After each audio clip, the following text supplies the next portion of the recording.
What is going down, world? Welcome to the 40-year-old FUQ Boyz podcast. I go by the name Black Pegasus, and I have a very special guest in the building. My man, Ian Taylor. What's up? Hello, hello, hello. It's lovely to be here. Lovely, lovely. Lovely as always. All right, man. So, kind of bittersweet interview because you're moving, man. You're moving out of the CO, the home of the Colorado rappers, and we about to get a really good interview with Ian, have a great conversation, and get it popping. Before we do that, though, don't forget to like, share, and comment on all the content. If you're really rocking with the vibe, hit the subscription button. We're about to hit 45,000 subs, but we need to get to 50K so we can get to 100, then a milli. Without further ado, you rocking with the 40s. 40-year-old What? boys are back in town. 40. Boys are back in town. 40-year-old What? boys are back in town. The boys are back in town. 40-year-old FUQ Boyz podcast. Malt liquor for your ears. 40. Oh, yeah, ladies and gentlemen. So welcome to the podcast, and we got a dope interview with my man, Ian The Taylor. intro is so iconic.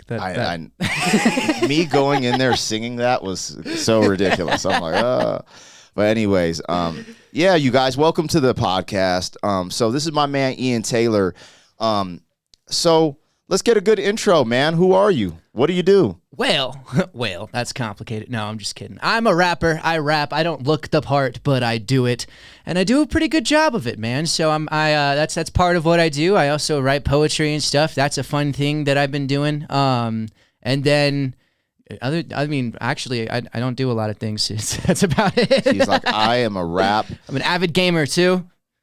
There you go. Love gaming. Now, you guys, if you want to see him exhibit his rap skills, make sure to check him out on YouTube under Ian Taylor Music.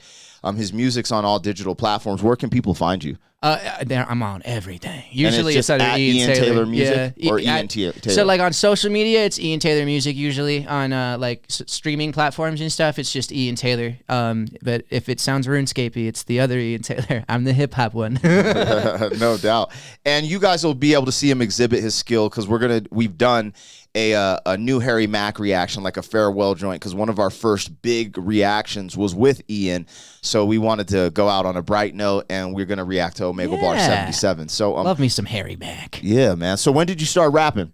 Oh God. I would say probably my sophomore year of high school is when I started rapping. I've been doing music since I can remember. I wrote my first little symphony when I was 5. It wasn't good. But I had all the instruments. So how do you write a symphony? I had this music teacher at school, and she basically had this puppet, and she named it Egba Face, which is the lines and spaces on a bar staff. And so using that and then learning that bass clef is just one lower, and so I kind of just wrote out a whole thing in a computer program and like picked where I wanted the notes and stuff. I mean, it wasn't great, but it had all the instruments. It was in key, so that's cool. So you understand music a little deeper. Yeah. Do you play instruments? Yeah, I play.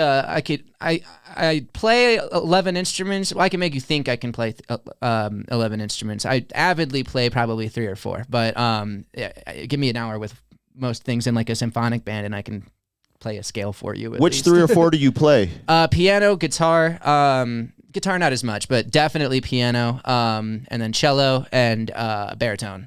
See, I didn't know that, so that's what makes you. That's why, because remember when you made some beats, and I was like, bro, how's this beat so good so quick? Like you made you're like, yeah, I've been making beats for like 3 days, and I'm like, and fools are already buying them.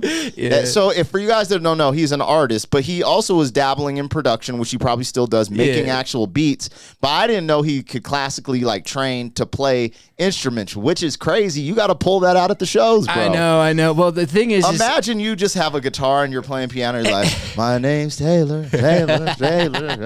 One day I do. Expect to, but until then, I feel like it's tough because I get my beats from other people. Now that I make some of my own beats and stuff, it's a lot easier to include my own instrumentation and stuff. But I don't really learn by ear that well. Like I can, but half the time it's in the wrong key. It's just the right notes in the wrong key, kind of a thing. Wow. So if I was trying to play on one of my beats, something that a different producer made, I wouldn't be playing the right stuff and it would sound wonky. But now that I have the ability to like make my own stuff, and I have Blitz, of course, who makes amazing beats, and I can add shit to that. I would love to, but it's tough. I've tried rapping and playing an instrument at the same time, and oh my God, it is not easy. I don't have the coordination for it, and I was a drummer too, so like I couldn't. It's like juggling. Yeah, dude. This thing, what is it? You think like this? Yeah, yeah, you got to do all that stuff. Yeah, no, it's but I want to. It sounds fun. It's just a matter of actually doing it, I guess. Yeah, that's tight. So, were you born in Colorado Springs? I was born in Blue Springs, Missouri, and then I moved That's right, because you're a KC fan. Because I always see the KC, and I'm like, that's crazy, because you're in Broncos country. It has been that way since I was 6 months old. We moved here when I was about 6 months old to a house, and then I've been here ever since, and now I'm moving to Atlanta. So, okay, what brought you guys here? Kind of a mixture of things. I think a little bit of like, you know, my daddy issues play into effect here.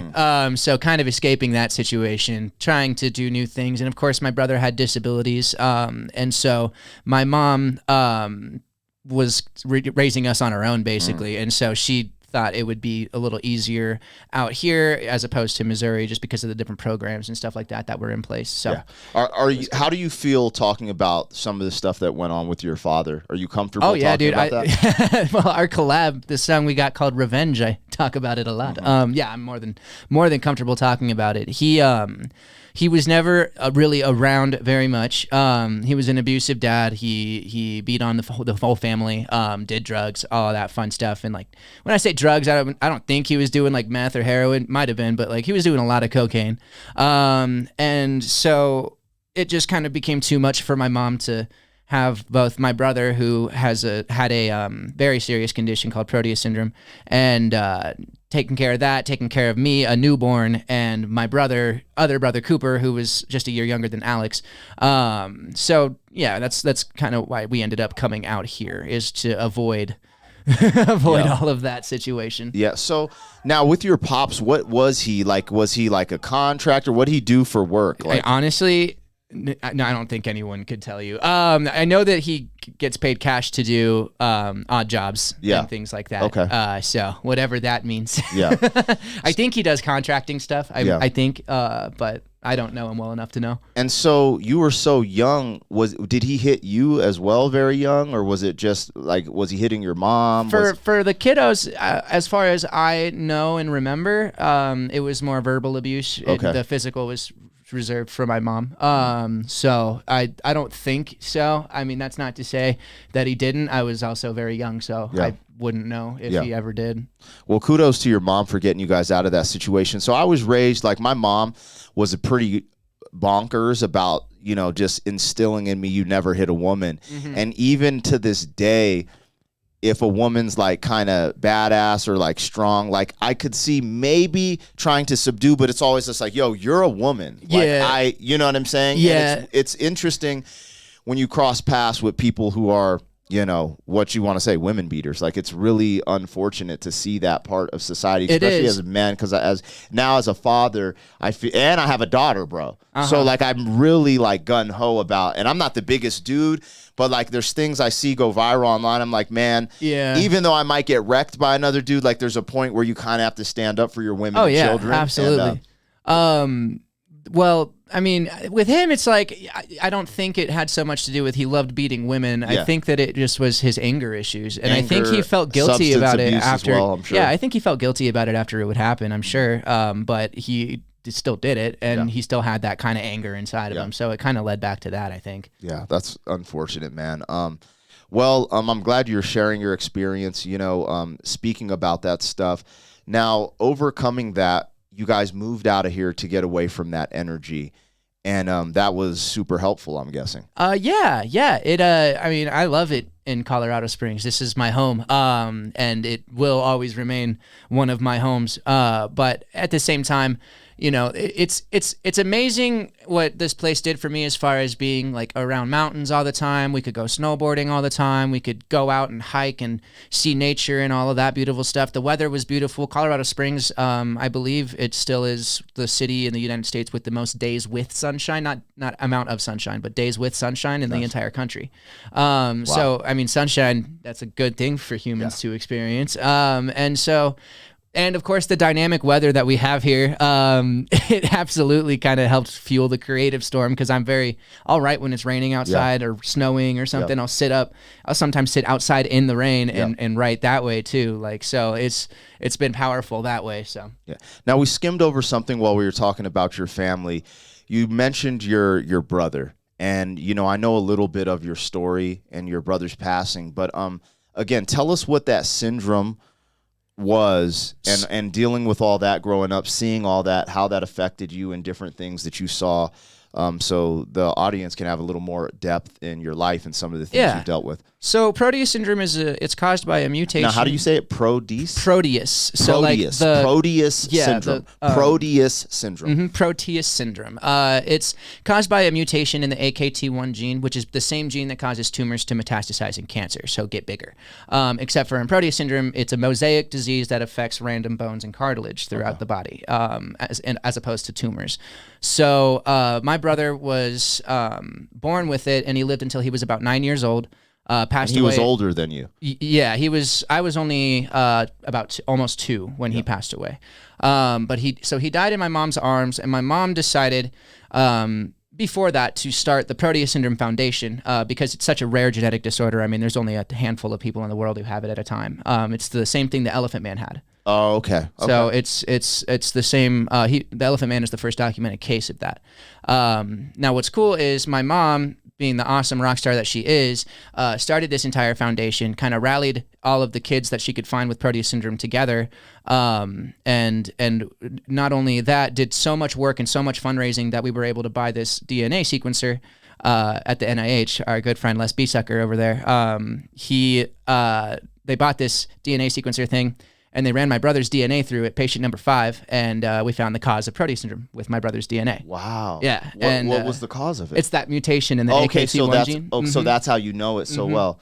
And so that happens, and then since it's related to cancerous things, drug companies hopped on it, because otherwise we would have had no chance of anybody hopping on finding a cure for it, because it only affects 100, 200 people at a time. Yeah. So since it was related to that tumors metastasizing in cancer thing, they actually had like Arcuel and a couple other really big drug companies tried to hop on synthesizing as a drug, and now we have a treatment that works. If you give it to them when they are born and they start to recognize the growth, it'll actually stop the overgrowth and that kind of stuff. So I mean, not in everybody, but it definitely helps. It's been a big step in the right direction from where we were 20 years ago, so. Wow, that's amazing. So first and foremost, kudos to your mom, Mama Bear, always fighting for the kids, you guys. Like, Mama Bear has these natural instincts, whether or not people like it or not, they're there to save their children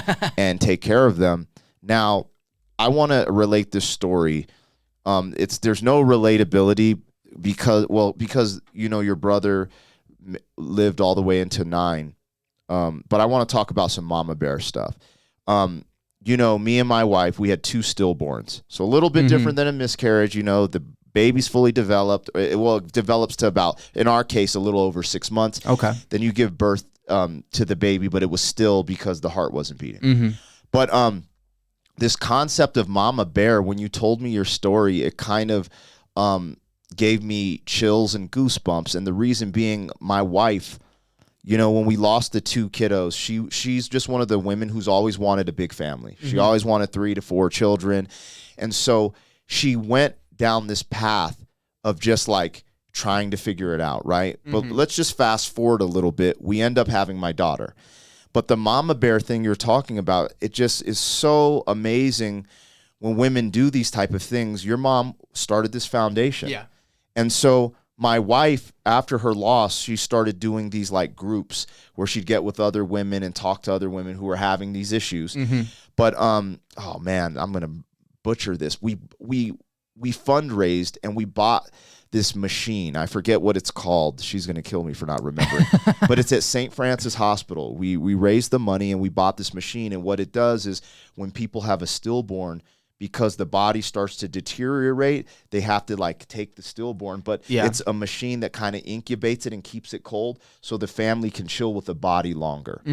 And so when you're saying she started a foundation, it just reminded me about my wife is like every year there's these days where it's like mothers who've lost through stillborn, and she's all about these and lighting candles, and I don't really get it. Sometimes I'm like, hey, blah, blah, blah, but she's so, and hearing your mom, she put her nose to the grindstone, and in your case, they found a potential cure or a very effective treatment for that syndrome, and that's that deep love and that thing that you can't explain that mothers have. It that gives me chills to even think about. They will just crawl across the desert to save their kids. And man, that's amazing, because I haven't, obvious in your situation is different, but seeing my wife go through when she had the loss, it tore her down, but it also gave her this strength where she just carries on and she pushes forward, and there's like this movement she's attached to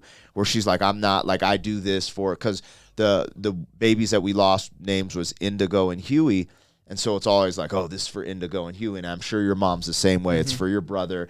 You guys say the name. You guys celebrate his life, and all these things, because I've seen it online. And so that's a very deep story, man. And, I'm very sorry for your loss. And, I know being 2, you probably couldn't comprehend it totally. Or how did you? I have one memory of Alex, and it's the time that I was fucking with him, because that's what little brothers do. And I was going around his wheelchair, and he had this really big hand, and smacked me, and I went flying across the room into the back door. And all I remember is my grandma walking out and going like with this horrified look on her face. And that's the entire memory. But I think it's kind of fitting, so it's okay. Now, this is what's interesting. I'm going to go off on a little bit of a different road with this. You have pictures. So, like, your mind, you can have pictures of it. Now, I don't think there were, like, video phones back then like that, were there? No, I don't think so. But there was video cameras, so my mom did a lot of home movies and stuff. Good. Because with my daughter growing up, these videos are like an external hard drive of her life. Yeah. And I wonder how that's going to affect her memory. She's like, I don't remember that, but now I kind of do. I'm watching myself at 2 years old doing the, and I'm just so, it blows my mind. Unlocking like locked memories. Because I have little memories from maybe when I'm 3 or 4, but I just wonder, like, if I had an external hard drive from an iPhone and I look at, I'm like, yo, I remember this. Yo, this is wild. Literally, like, I remember that toy. Holy shit. Like, that's my favorite fucking toy. Yeah, man. Well, rest his soul. Shout out to your mom, and good for you guys. Yeah. Well, she taught me that, it doesn't matter how shitty a hand you're dealt, anyone can do anything. They just got to set their mind to it. And she's actually a prominent, successful woman in the market. She's not moving, right? She's staying here. No, she's staying here. She's pretty established here. Yeah, she's what we call a local celebrity. Hey, local celebrity. Yeah. Man, that's awesome. Well, I'm excited now when I see stuff like that. You see someone turn around, like, having, because going through abuse, that's a dark period. It's not easy to deal with. And when you go through, it's probably because it's someone you love. Yeah. And it's just like, you're like, man, so to reverse all that and be in the position she's in, that's amazing. Yeah, she's a strong one. Yeah. She's definitely a strong one. Absolutely. So let's get back into the music, man. So you've been through a lot. You started rapping when you were a sophomore, you said. Yeah, roughly. And when did I meet you? About a year later. Because, I put you on your first show at Union Station. And I was a junior, I think. Oh, wow. Yeah. So you just went for it pretty early. Dude, I went right. I jumped and you right were good. You were good from the beginning, had a little support system, and you just kept growing off that. Yeah, man. It was, it's funny. The first time I ever rapped was, I don't know if you know what Jamaican hotboxing is. But I don't know what Jamaican so I was Jamaican hotboxing my homegirl's restroom with my brother and this DJ dude who had like toured with Bass Nectar and my homegirl Allie and her little sister Lauren, and we were all, so Jamaican hotboxing is you turn on the shower, you basically make yourself suffer as much as possible. You turn on the shower to as hot as possible and let it steam up the shower, and then you hotbox that. So it's just Like, why? How else can we take oxygen out of the room, you know? Like, but anyway, we were Jamaican hotboxing this bathroom, and this dude starts beatboxing, and he looks at me, and he looks at my brother, and he goes, "You guys should rap." And this is the DJ dude. And I go, no, absolutely not. I will not do that. And Cooper, my brother, goes, "No, I'll rap."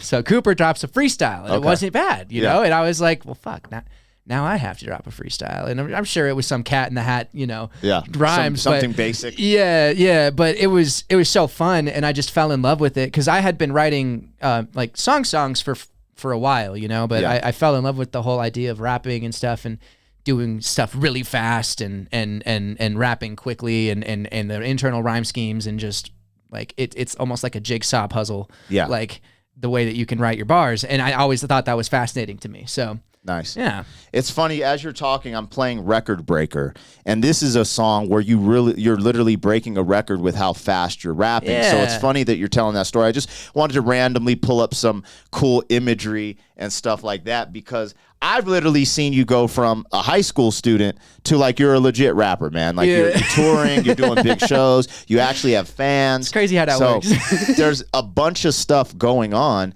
and I think it's super, super dope. Okay, you get on the scene, you start building up. If you were talking to a local artist, what would you tell them really worked for you on getting you to the level you're at now? Staying out of the drama was one of the big things. I think there was one point in my entire career where I got involved in local artist drama, and it was because it was about me. But other than that, I just kept my nose to the ground. I kept grinding. I didn't worry about what anybody else was doing. I kept focusing on my market, my platform. And honestly, I wish that I would have worked a little more with certain artists coming up, but I think I needed that isolation to really separate myself and find myself as an artist, because the biggest piece of advice that I'd have for you is to be yourself and find your authentic self and figure out how to be comfortable with who that is. Sure. Because as soon as you enjoy who you are as a person, you're going to enjoy your music 10 times more, and people are going to see that and they're going to feel that, and you're going to have an infectious, contagious movement. Okay. Now, what would you say with women? How do you think at your level and with music, how should you deal with women with some of the experiences? Now, in this music video, these women are all pulling on you and I know this is just music video stuff. It's just a dream, actually. And that's the concept of the video. It's all just a dream at the end. Yeah, but it reminds me, like, you've been through some experiences, and do you think women are a distraction at your age for the music, or do you think? What do you feel? I'm curious on what you think. I think it depends. I think that if some people are lucky enough to find that right person for the right times, and other ones aren't. I think it's really a matter of figuring out which one you are, figuring out and figuring out which one she is. Like, is she going to let you put in the time and effort and energy that you need to put into your career, or is she going to be upset the whole time? And same for female artists with a boyfriend. It's the same thing. If they're going to start getting upset because you're giving too much of your time to your dream, then they might not be the one for you. Now, if they just support you along the way, maybe if they have their own dreams and aspirations, you know what I'm saying, like that they're searching for as well, that you guys can kind of work towards together, that makes it a lot easier. But for me, I did the whole dating thing for a while, and I mean, I've been single the last 3.5 years, I think, because I just needed to focus, and it was a distraction for me, and it was something. It wasn't fair of me to try and give myself to this person when I could only give this little bit of myself because I had so much of it invested in this career. You know what I mean? So. And now, you were one of the rare ones. I wanted to bring this up. Out of all the local artists that I know, who has been on the dating scene, you were actually consistent while dating, because women are a huge distraction. This is why I wanted to bring this up. I saw these chicks, and it brought all this stuff in my mind. But you were one of the people who were very consistent. However, once you became single, you even became more consistent. Now, it's so rare, like, because you were just like, you know what, you were putting out stuff, still doing it. Most dudes fall off, they'll get a chick pregnant, so many different things. But you were actually consistent and working while having a girl, but you became more consistent. Now, being like more of an OG and looking back, I got to just keep it real and call out my own mistakes.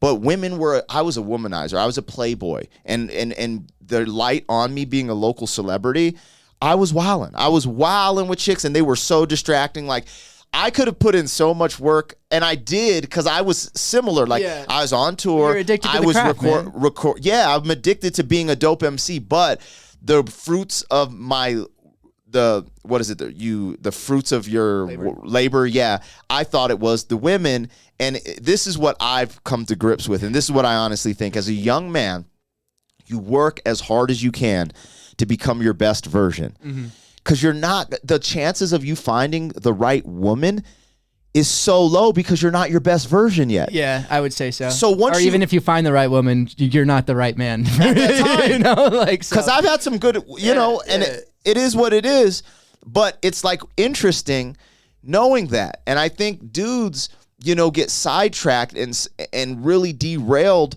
from their purpose a lot of times. It's the way we're wired, man. It's the way we're wired. And I just hope that some dude out there will learn from some of our mistakes. They'll see and be like, you know what? I'm just going to work. I'm just going to grind. I can go out, have fun a little bit here and there. People think you're so much cooler when you say no to going to a party because you're at the fucking studio. Like, come on, man. That's the biggest power move you can do. Right. Like, people think you're way cooler when you work hard. It's astounding to me how many people think, oh, I'm a rapper. That means I party all the time and I do nothing but get laid and get drunk and all that. It's like, no, actually, if you do all the cool stuff, sometimes, sure, you don't do the party. There's nothing wrong with letting loose. But if you're doing it all the time, you're not even a rapper anymore. You're just a party goer. Yeah. Especially underground hip hop. It is not 80s rock bands. No. Like, people just think you're gonna walk in the green room and cats are getting blown on the couch. Like, no, dude, you walk into the green room and P's over there doing his taxes. Like, you're uploading videos to YouTube. Like, oh, the deadline for this. It's very interesting. It's just funny. It's like most green rooms nowadays. It's like no smoking. You know what I mean? So it's like they're not even smoking weed in the green room. They might have a few drinks back there, but there's probably just two dudes, and one of them is this fat guy named Chad. You know what I mean? Like, typically, it's there are people who are like that. I would say, maybe like a young MGK, or like, you're seeing these things, but as you do it, and I've seen some wild dudes go hard for years, but eventually it does slow down. And I just think that was an interesting combo, because you're a young man coming up in the game, and I'm an older dude who came up in the game, but is still coming up in my own right. In different facets now, right? Like, I'm not as focused on the rap. I still release consistently, but I'm more focused on the YouTube space. But having a family, it's so interesting how it's kind of like, I was like, wow, a lot of this stuff skewed my judgment and certain visions and stuff. And I didn't even realize it until, you just mature. And I'm like, wow. Well, that's the thing is like, I was lucky enough to, and unlucky, I guess. It depends on how you look at it. But like, I went through heartbreak pretty freaking early. Like, I fell head over heels for a long time for a person who didn't reciprocate those thoughts for years. And it kind of just made me realize, like, what's important in love. What do I want? You know what I'm saying? Like, what do I need out of a relationship? And honestly, I don't need a relationship. That's what the best part is I'm happy with me, and I'm content with being me. And I think that once you get to that level, you can focus on your career so much more. Yeah. It's kind of interesting too when you look at it from that light, because I will give you your flowers for that, because I got kind of heartbroken early and I went a different route. Like, you're just like, oh, it's all good. Like, it is what it is. Take it on the chin. I was pissed. I was like, this is BS. And I went the whole Too Short Snoop Dogg route. Like, it just ain't but ho, and just like wilding out. I did too. Okay. On Wonder Twin Powers activate. Yeah, let's go. Dust to Dawn, man. That the one that Revenge is on. Like, that whole second verse on that song is about an ex, and then half that, there's this crazy segment of that album that's like talking about from the standpoint of Maniacal Michael, my demonic alter ego, and like, it's like I was literally going crazy. I was literally going insane, but I put it into the music, and that's really what saved me and kept me on track, was how excited I was about this album where I basically just shat on this person. But like, I didn't use names or anything. I just talked about, circumstances and getting my anger out and stuff like that. But like, it was actually the midnight portion of the Dusk Till Dawn album that was like all of the anger from that breakup went straight into it, and it just kept me on point. I was like, I would write the song and I'd be like, fuck yeah, and I'd still be pissed. So I'd be like, now I got to go record it so I can listen to it. Like, yeah, see, I went through a phase where I was like, every girl's a hoe, and the industry effed me up because I'm touring and I'm seeing women do all this really bad stuff Sneaky with the stuff. headliner. Yeah. You know what I'm saying? I'm like, bro, you're married. Bro, you've got kids. Bro, and it's just crazy. So I saw the world from a different view. However, in you fast forward, it was a blessing. It was a real blessing because that's how I found my wife, because my wife had all the qualities none of these girls had. And I was able to see it instantly. I was like, absolutely. What? She wants to have a home. She has all these qualities where I was like, wow, because I was like, I'll never get married. This is crazy. You know what I'm saying? Well, I think that's part of the journey really is you have to go through all that shitstorm of emotion and growing up and making mistakes and failing before you understand what success is and can appreciate it. You know what I mean? Like it's success, whether that's finding an awesome wife or succeeding in your career or getting a new job. You know what I mean? Like whatever it is, you got to go through the shitstorm to see the rainbow, Like, yeah, absolutely. Let's do this. What have been some of your biggest accomplishments in the game? And you don't have to feel like, I'm being arrogant. I want to honestly hear the things that you've done, because this is a great way to be like, yo, I set these goals, I reached these goals, what's next? Yeah. So I want to hear some of the things that you're most proud of, the biggest accomplishments. And even if it's like, yo, I did a feature with this person, I did this show, I released this, because I see your streaming numbers are up. Tell me some of the things that that you've accomplished that you're just very proud of. Well, the first thing, I became a published poet. I know, not what you expected, but I'm a published poet, so that's cool. Nice. And then, like, music-wise, I mean, I just had my first single ever get 100,000 streams on Spotify, so that's awesome. That was Sailboat. And yeah, that's right. I saw you. I dropped post that. I dropped that like 4 months ago, and it's still. And I haven't put any paid promo into. I've done anything with it, so like it's just soaring, which is awesome. I guess it's just coasting, getting slow but steady wins the race, baby. So that's cool. And then I had an album hit 300,000 streams on Spotify, so that was pretty cool, like a full album. So that made my day. What else? I mean, I went on tour with Kasky for a small minute before COVID kind of wrecked stuff, and then my label kind of wrecked stuff, or ex-label. I separated myself from a toxic situation from a label, so that's tight. Nice. Let's see. I mean, I've got songs with like. I mean, I've worked with you, which is obviously huge for me. I made friends with Analyst. I love Analyst. Oh, yeah, he's tight. That's pretty tight for me. I should collab with him on dude, YouTube at some point. I'm starting to get the clout. I almost have the clout. You got to the do clout. It. You got the hit him up. Be like, Ian Taylor said. No, I'm just kidding. Don't say that. He'll be like, who? No. But yeah, so that was cool. I got a song with Kasky. I got a song with Locksmith. So those are cool. Futuristic, worked with him.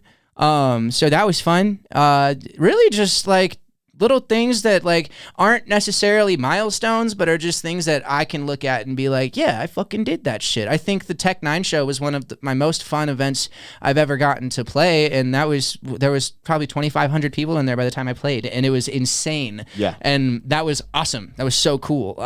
So that's cool. I've got a Chris Calico feature, a Ritz feature. So those are in the works, and yeah, man, it's really cool. And I wrote an entire book of poetry, which I'm pretty proud of. I think that's pretty fun. It's called Chaotic Eden. Don't know when I'm going to release it, but it's awesome. That's tight. So yeah, those I guess are the things. I know I'm forgetting cool things like awards that I've won, because I've won like some city awards and some national awards and stuff for some of the things I've done. Oh, the Anno Domini contest. I beat out like I think it was 1,800 other rappers for first place on one of their song contests.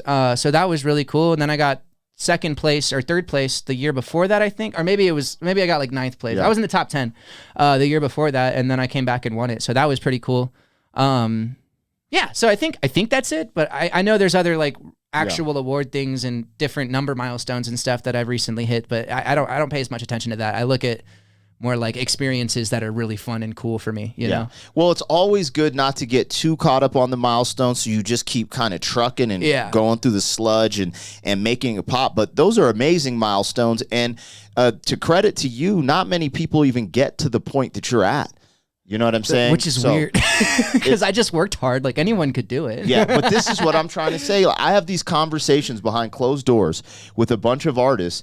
You're one of the only ones who's ever listened to me, but you've kind of actually done above and beyond, because the stuff we've talked about very basic, you know, and you're like, but you actually listened and put it down. I've given other people advice. I'm like, yo, you have to do this, you have to do that, and they'll do it half-ass. Yeah, you know, and the part that kills me too is like, some of these people are super talented, but they're just not consistent. They just don't like. It's like content creation is a everyday thing. You need to wake up and create 3 pieces of content if you can and release it. And you know, it's very interesting to see you kind of rise up the ranks, and I just hope it continues. And I think you have the potential to really be super big. That's why I'm going to Atlanta, baby. Yeah, man. So for y'all that don't know, you know, he's lived in Colorado for his whole life for the most part, but he's moving to Atlanta. So this is kind of bittersweet, kind of like a farewell, but I'm going to see you again type of interview. But I wanted to get him on the podcast before he takes his you know, his amazing trip. He's going out there to live with his brother. And, you know, your brother's into acting and stuff like that. Which has been part of the reason my career has been as successful as it has, was because, it was because of the contacts that he's made in the film. In the film world. Like this was filmed by Alex Fall, and he has done all of my music videos almost, except for the ones that McAdoe did way back in the day. And like it's just he's such a fantastic storyteller. He's a director. He's not a videographer. Yeah, he's a director. And so it's like the difference between a beat maker and a producer. Yeah, exactly. And it just really opened up a lot of things for me, being able to, because the videos that he's done for me have run on worldwide circuits and have won awards in different places and stuff. Yeah, there's my bro and stuff. And so Cooper always gets the cameo, of course. But yeah, it's cool because all the actors that we usually use for the important parts actual actors. This video is actually just all of my friends. Yeah. But for like Revenge or Invincible or Record Breaker, like we used actual actors to play certain parts of those things, and that really helps create the better quality stuff. And you should see when Alex was in here doing the Record Breaker video in this room, actually we had so much equipment just sprawled everywhere from all of the different stuff that he has. Like it's so professional, it's so good. And so having a team like that, like I'm not a one-man army, you know what I'm saying? Like as much as people like to paint that picture, that's not the truth. I have Blitz, who makes my music sound fucking awesome. I have producers who from around the world who work hard and make beats for me that are awesome, and videographers and photographers, you know what I mean? So it's not all just about me, it's about having a solid team around you too. Well, now when you say that too, that is very true. And us being the artist, we're the front guy for the team. Yeah, it's just my face. It's kind of like it's like we're the representation. It's kind of like the president or whatever. See, you're the front guy, but you're also the fall guy. If stuff hits the fan, absolutely. L's, you know. But I was playing some of that just randomly, but it also reminded me of, you know, with your brother being an actor, I feel like you have a little bit of those traits, because I see these facial expressions when you're doing your thing, especially in the Record Breaker video, and you might have a little bit of acting in your future as well, man. Like you and your brother might need to put something together. We'll focus on the rap first, but you never know. No, I love doing music videos. The whole acting side of it is so fun for me. Like I don't know why. It's just really fun. I used to get scared and nervous, and then one time I went to one of my brother's acting classes, and just to pick him up, and the coach had me go up there and like cold read a script real quick just for funsies, and I fucking killed it. Yeah. And some people are just natural, man. Yeah, dude. And I was like, how did I just do that? Like I had no idea that I could do that. And so since then I've just fucking loved it. It's just so much fun to do. I'm in front of the camera so much, and I'm like kind of acting on stage a little bit. You know, like it's just something where you just performance as well. Yeah. So it's just something I feel like I don't know if I could pull off a crying Denzel, but I know that just like typical emotional certain things, reading, memorizing a script, and then reenacting it, I know that I could do. I actually wouldn't mind getting into some of that. I cried in one video.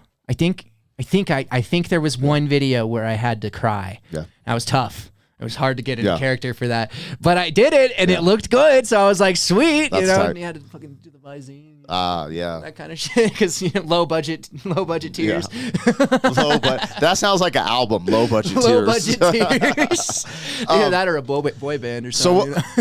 So as we wrap up, what's next for Ian Taylor, man? What's going on? Well, we got my album. That's going to be dropping whenever I decide to drop it. I'm focusing, 2023 probably? Yeah. Okay. I'm focusing on this move right now, getting out to Atlanta, getting settled, kind of trying to find, I'm going to be doing open mics and stuff out there. I'm so excited. And then that's going to be coming out. So I'm going to focus on this album first, and then I want to drop this book of poetry, which is ginormous for me. I'm really, really excited for doing that.